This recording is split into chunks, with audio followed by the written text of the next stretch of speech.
जय हिंद, वंदे मातरम। कैसे दोस्तों, बहुत बहुत स्वागत है आप सभी का आपके अपने यूट्यूब प्लेटफॉर्म जरूर क्रिएशन बीबीके में। दोस्तों आज हम आपसे तद्भव असम के दोस्तों जो हमारा पार्ट 2 होगा उसके बारे में दोस्तों चर्चा करेंगे। यह क्लास हमारी आरओ की परीक्षा विशेष के लिए चलाई जा रही है दोस्तों, जिसमें हमने वन वर्ड को कंप्लीट किया है, यानी वाक्यांशों के लिए एक शब्द को कवर कर लिया। तद्भव असम का एक क्लास हो चुका है, यह हमारी तद्भव असम की दूसरी क्लास होगी दोस्तों। आइए अपनी आज की इस क्लास को प्रारंभ करते हैं। हम जिसमें पहली क्लास में हमने नियम समझे थे और दूसरी क्लास भी हमारी जो है नियम पर ही आधारित होगी कि कौन तद्भव है और कौन तत्सम है, किस प्रकार से इसको समझा जाए। तो दोस्तों ये नियम पर ही आधारित क्लास है। आइए समझते हैं। इसमें पहला नियम क्या लिखा है। जिस शब्द पर चंद्र बिंदु होगा वह निश्चय ही तद्भव होगा। क्या है, जिस शब्द पर चंद्र बिंदु होगा वह निश्चय ही तद्भव होगा। ठीक है, तद्भव होगा। क्योंकि देखिए कुआं है तो कुआं तो तद्भव होता है, क्योंकि हिंदी वर्ड है, तो कुआं का क्या होगा, कूप होगा। आंसू का क्या होगा दोस्तों, अश्रु होगा। चंद्र बिंदी वाला दोस्तों क्या है, चंद्र बिंदी वाला तद्भव है। आंख का क्या होता है, अच्छी होता है। आंख का क्या होता है, अच्छी होता है दोस्तों, तत्सम। फिर लिखा है भौरा या भौरा या भौरा। भौरा का क्या होता है दोस्तों, भ्रमर। आपने पढ़ा था अर्धरा। अर्धरा किस में आता है, अर्धरा तत्सम में आता है। तो देखिए भ्रमर में आधा रा लगा है ना, तो भ्रमर क्या हो जाएगा, तत्सम हो जाएगा। अगला नियम लिखा है, यदि चंद्र बिंदु के विपरीत शब्द में अनुस्वार अथवा पंचम वर्ण, अनुस्वार मतलब अंक की बिंदी और पंचम वर्ण मतलब अंगा इया अड़ा नामा का प्रयोग होता है तो वह तत्सम होता है। ठीक है, तत्सम होता है। जैसे चांद का आपको क्या पता है, चांद का चंद्र होता है दोस्तों, तो ठीक बात है ना, चांद बिंदी होगी तो वो दोस्तों तद्भव होगा और आधारा होगा तो वो तत्सम होगा। कांटा का क्या होगा, कंटक होगा, अनुस्वार से पता चलता है। अंग रखा का क्या होगा, अंगरक्षक होगा। अंधेरा का क्या होगा, अंधकार होगा। ठीक है दोस्तों, इस प्रकार से हमारा ये नियम भी कवर होता है। नेक्स्ट लिखा है, कभी कभी तत्सम शब्द में प्रयोग आए हुए षटकोण वाले शा का तद्भव में सड़क वाले सा या होता है या फिर उसका लोप हो जाता है। जैसे क्या लिखा है, 18, तो 18 का हम लोग क्या करते हैं, अष्टादश कर देते हैं। तत्सम 18 का तत्सम क्या होगा, अष्टादश होगा। किसान का तत्सम क्या होगा, कृषण होगा या कृषाण होगा या कृषक होगा। अंगीठी का क्या होता है, अग्निष्ठिका। अंगीठी का तत्सम क्या होगा, अग्निष्ठिका होगा। आषाढ़ का तत्सम क्या होगा दोस्तों, आषाढ़। यानी सड़क वाले सा के स्थान पे तत्सम में हमारा क्या आएगा, षटकोण वाला सा आएगा। यह नियम यह कहता है।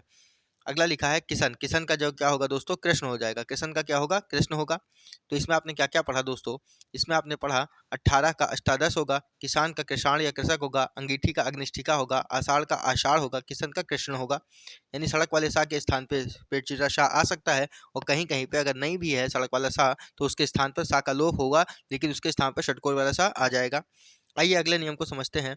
अगला नियम कहता है, अगला नियम लिखा है, यदि तत्सम शब्द इस्थ या इस्त, इस्थ या फिर दोस्तों इस्त से प्रारंभ हो तो तद्भव में उसके स्थान पर केवल था या फिर सा, था या फिर सा वर्ण ही रह जाता है, यानी कि आधा सा हट जाता है। ठीक है, क्या कह रहा है। ठीक, क्या लिखा है, तद्भव। तद्भव लिखा है थंब, तो तत्सम क्या हो जाएगा, स्तंभ। थंब का तत्सम क्या होगा, यानी तद्भव में सा तो होगा नहीं, इस्त होगा नहीं, वहां पे क्या हो जाएगा, उसका लोप हो जाएगा। तो थंब का क्या होता है, स्तंभ होता है। थोड़ा का क्या होता है दोस्तों, स्तूप होता है। थोड़ा का क्या होगा, स्तूप होगा। फिर थिर लिखा है, तो थिर का क्या होता है, तत्सम स्थिर होता है। नेक्स्ट लिखा है थल। थल का तत्सम क्या होता है, थल का तत्सम स्थल होता है। थामना का तत्सम स्तंभन होगा। थामना का क्या होता है, स्तंभन। थामना का तत्सम क्या होगा, स्तंभन होगा। तो आपका यहाँ पे क्लियर हुआ होगा, थम का तत्सम स्तंभ, थोड़ा का स्तोप, थिर का स्थिर, थल का स्थल, और दोस्तों थामना का स्तंभन है। थामना का क्या है, स्तंभन है। आइए अगले नियम को समझते हैं। अगला नियम लिखा है, कभी कभी यह नियम शब्द के मध्य में आ जाए आय वर्ण पर भी लागू होता है। मतलब कभी कभी जो जो नियम है, यह शब्द में आए हुए बीच में जो आधा सा होगा तो ये उस पर बीच में आए हुए सा पर भी लागू होता है। जैसे आपको हाथ, हाथ का क्या होता है, अस्त। यहाँ पे कहीं सा है नहीं, लेकिन यहाँ पे इसका तत्सम में क्या आ गया, सा आ गया। हाथ का क्या होगा, हस्त होगा। हाथी का क्या होगा, हस्ती होगा। आपको जो नियम यदि नहीं समझ में आता है तो आप सीधे सीधे रख सकते हैं, नियम समझ लेंगे तो बहुत ही आसान हो जाएगा दोस्तों।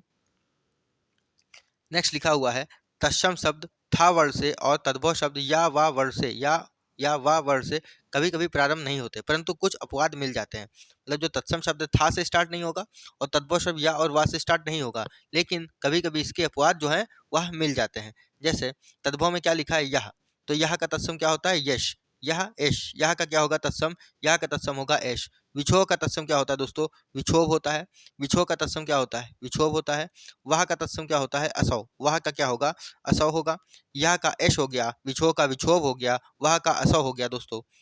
अगला लिखा है थूकना। थूकना का तत्सम क्या होता है, थुतकार। थूकना का क्या होता है, थूकना का होता है दोस्तों थुतकार। क्या होता है, थुतकार होता है। आइए नेक्स्ट नियम को समझते हैं। नेक्स्ट नियम लिखा है, यदि रा वर्ण किसी शब्द के ऊपर रेफ या नीचे आए तो वह तत्सम शब्द ही होगा। तो इसमें कौन सी बहुत बड़ी बात है दोस्तों, ये कह रहा है यदि आधा रा लगा हो तो वह क्या होगा, तत्सम होगा। ये पहले ही नियम हम लोग पढ़ चुके हैं, यह नियम तो घुमा फिरा के दूसरी भाषा में लिख दिया गया। जैसे कपड़ा का क्या होता है, करपट होता है, तो आपको पता है ना, ऊपर रा लगा हो या फिर भाई नीचे रा लगा हो तो यह तत्सम होता है। ठीक बात है, वही नियम ही है। कपड़ा का क्या होगा, करपट होगा। काम का क्या होगा, कर्म होगा। कपूर का क्या होता है, कर्पूर होता है। आपको बस सीधे सीधे रट लीजिए, नियम तो वही है ही है, पता ही है आपको। चकवा का क्या होगा, द्वित्र। चकवा का होगा चक्रवाक। आपको आधा रा मिल रहा है ना, तो बस वह क्या है, तत्सम है। चकवा का क्या होता है, चकवा का होता है चक्रवात होता है। धर्म का क्या होगा मित्र, धर्म होता है। नरम का क्या होता है, नर्म होता है। नरम का क्या होगा मित्र, नर्म होगा। आम का क्या होता है, आम्र होता है। आम का क्या होता है, आम्र होता है। और ऊंट का क्या होता है, उष्ट्र होता है। ऊंट का क्या होता है, उष्ट्र होता है। ठीक है, इस प्रकार से आपका नियम क्लियर होता चल रहा है दोस्तों। आइए अगले नियम को समझते हैं। अगला नियम लिखा है, यदि छ, त्र, ज्ञ, श्र या फिर श्र या फिर री या फिर ध जैसे संयुक्त व्यंजनों का प्रयोग शब्द में हुआ हो तो वह सदैव तत्सम होगा। जो संयुक्त व्यंजन होंगे या संयुक्त वर्ण होंगे वह क्या होंगे दोस्तों, सदैव तत्सम होंगे। हमने आपको पहले भी बताया था। देखिए रीच का क्या होगा, रिच। आपको मिल रहा है ना ये री, तो रिच क्या हो जाएगा, तत्सम हो जाएगा। सावन का क्या होता है, श्रावण होता है। घर का क्या होता है, गृह होता है। ये देखिए अर्धरा लगा हुआ है, उससे क्लियर हो रहा है। और कैसा का क्या होता है दोस्तों, कीदृश होता है। कैसा का क्या होता है, कीदृश होता है। तो जो कीदृश है, गृह है, श्रावण है और रीच है, ये सब क्या है, तत्सम शब्द है। आइए अगले नियम को समझते हैं। अगला नियम लिखा है, यदि तालव्य सा का प्रयोग हुआ हो तो तत्सम और दंत सा, तत्सम और दंत सा का प्रयोग हुआ हो तो वह तद्भव शब्द होता है। ठीक है दोस्तों, मतलब ये यह कहना चाहता है कि जो शलजम वाला शाह है वह तत्सम होगा और जो सड़क वाला शाह है वह तद्भव होगा। ठीक है दोस्तों, देखिए क्या लिखा हुआ है, परस। परस का क्या होता है, स्पर्श होता है। हमने आपको पहले भी बताया था। ये श्रमिक वाला शाह और एस एच से बताया था हमने। शाह वाला क्या होता है, शाह वाला होता है दोस्तों तत्सम, आपको पहले ही बता चुके हैं, शाह वाला तत्सम है। तो परस का क्या होगा, स्पर्श हो जाएगा। परस का क्या होगा, स्पर्श हो जाएगा। नेक्स्ट लिखा है, आसिन या आसोच का क्या होता है दोस्तों, अश्विन होता है। आसिन या आसोच का क्या होता है, अश्विन होता है। दक्ष का क्या होता है दोस्तों, दक्ष होता है। दक्ष का क्या होता है, दक्ष होता है। फिर दस लिखा है, दस का क्या होता है दोस्तों, दश होता है। दस का क्या होता है, दश होता है। फरसा का क्या होता है, परछू या फिर परशु होता है। फरसा का परशु या फिर परशु। शीश का क्या होगा, शीर्ष होगा। शीश का क्या होता है, शीश का होता है दोस्तों शीर्ष होता है। नेक्स्ट लिखा है सिल। सिल का क्या होता है दोस्तों, शिला। सिल का क्या होता है मित्र, सिल का होता है शिला। सिल का तत्सम शिला होगा। नेक्स्ट लिखा है शून्य। शून्य का तत्सम क्या हो जाएगा, शून्य हो जाएगा। शून्य का तत्सम क्या होगा, शून्य का तत्सम होगा आपका शून्य। शून्य का तत्सम क्या होगा, शून्य होगा। आइए अगले नियम को समझते हैं दोस्तों। अगला नियम लिखा है, कभी कभी सा वर्ण का तद्भव रूप में सा अथवा लुप्त हो जाता है। मतलब कभी कभी सा वर्ण का तद्भव रूप में क्या होता है, सा आता है या फिर सा गायब हो जाता है दोस्तों। वही बात है, पहले नियम पढ़े हुए हैं। देखिए कैसे क्या होगा। आलस का क्या होता है, आलस का होता है आलस्य। आलस का क्या होता है, आलस्य। परस का क्या होगा, स्पर्श। परस का क्या होता है, स्पर्श। फूटना का क्या होता है दोस्तों, स्फुटन। देखिए फूटना का क्या होता है, स्फुटन होता है। फिटकरी का क्या होता है, स्फटिक होता है। यहाँ पे फा आया था, सा नहीं था, फिर भी यहाँ पे तत्सम में सा आ गया दोस्तों। यही कह रहा है, कभी कभी लोप हो जाता है। फिटकरी का क्या होता है, स्फटिक होता है। नेक्स्ट लिखा हुआ है सुनार। सुनार का क्या होता है, स्वर्णकार। सुनार का क्या होता है, स्वर्णकार।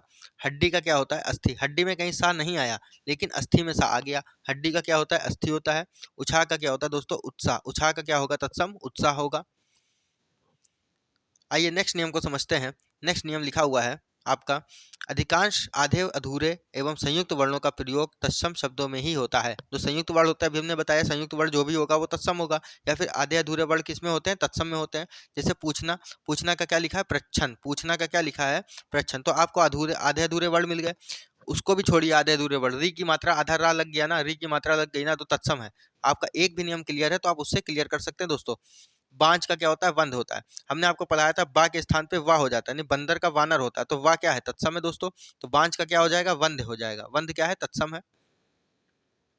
नेक्स्ट लिखा है उपटन। उपटन का क्या होता है, ऊर्ध्वतन होता है। उपटन का क्या होता है, ऊर्ध्वतन होता है। उपटन का क्या होता है, ऊर्ध्वतन होता है दोस्तों।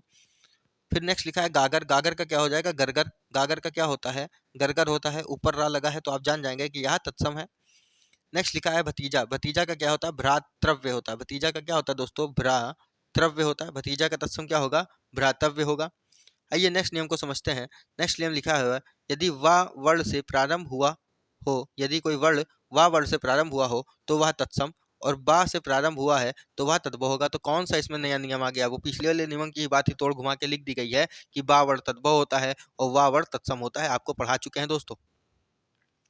लिखा है बंदर, बंदर का क्या होता है? वानर होता है। देखिए बा आया तो तद्भव है और वाह आया तो तत्सम है।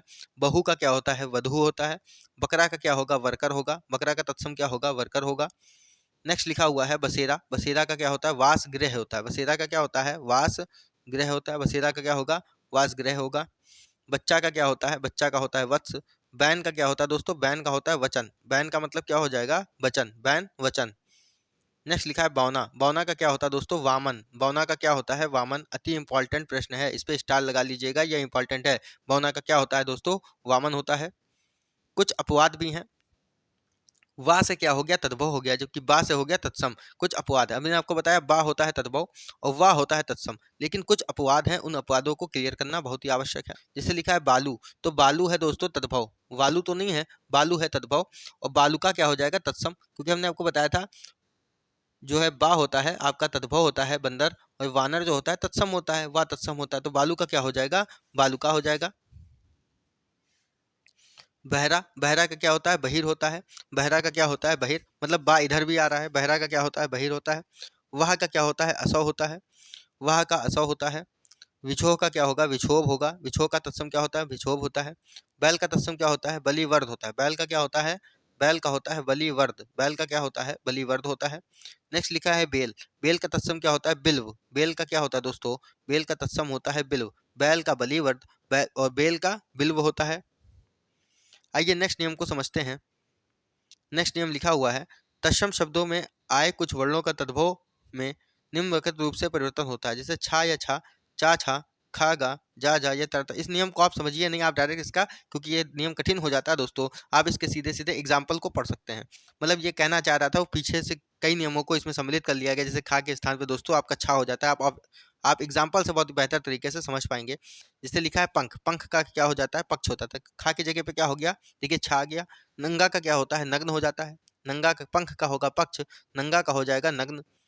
नेक्स्ट लिखा है कंघी, क्या लिखा है? कंघी का क्या होता है दोस्तों? कंकती। कंघी का क्या होता है? तत्सम। कंघी का होता है कंकती। कंघी का क्या होता है? कंकती होता है। नेक्स्ट लिखा है अंडी। नेक्स्ट क्या लिखा है दोस्तों? अंडी। तो अंडी का क्या होता है? एरंडी। क्या होता है? अंडी का क्या होता है दोस्तों? एरंडी होता है। अंडी का क्या होता है दोस्तों? एरंडी होता है। नेक्स्ट लिखा है नंदोई, तो नंदोई को क्या कहते हैं तत्सम में? नन्नाद्रपति। क्या कहते हैं? नंदोई को कहते हैं दोस्तों नन्नाद्रपति। क्या कहते हैं? नन्नाद्रपति कहते हैं दोस्तों। नेक्स्ट लिखा है पंगत, पंगत का क्या हो जाएगा? पंक्ति हो जाएगा। पंगत का क्या होता है तत्सम? पंगत का तत्सम होता है दोस्तों पंक्ति। क्या होता है? पंक्ति होता है। आपकी क्लास यहीं पे एंड होती है, क्योंकि हमारी आज की क्लास में सिर्फ इतना ही टॉपिक दिया गया है। हमने दोस्तों आपके तद्भव तत्सम की 2 क्लास अभी तक ली हैं। पहली क्लास जो कि नियम पर आधारित थी, दूसरी क्लास जो कि आज हुई, यह भी नियम पर ही आधारित है दोस्तों। इसके बाद जो हमारी क्लास होंगी, हमारी अभी 3 क्लासें अभी और आएंगी, क्योंकि 5 क्लास के माध्यम से हम अपने तद्भव तत्सम को दोस्तों कवर करेंगे। तो हमारी 2 क्लास हो गई जो कि नियमों पर आधारित थी। आपकी अब तीसरी, चौथी और 5वीं क्लास जो आएगी, उसमें डायरेक्ट हम, जैसे हमने आपको बताया आम का तत्सम क्या होगा दोस्तों? आम्र। डायरेक्ट तद्भव और तत्सम पर ही आधारित क्लासें होंगी, जिनके द्वारा हम इंपॉर्टेंट तद्भव तत्सम जो कि आपको परीक्षा में सीधे देखने को मिले, उनको कवर करेंगे दोस्तों। उम्मीद करते हैं दोस्तों आज का वीडियो आपको अच्छा लगा होगा। यदि वीडियो अच्छा लगा तो वीडियो को लाइक करिएगा, शेयर करिएगा, कमेंट करिएगा, चैनल को सब्सक्राइब करना ना भूलिएगा। जय हिंद, जय भारत।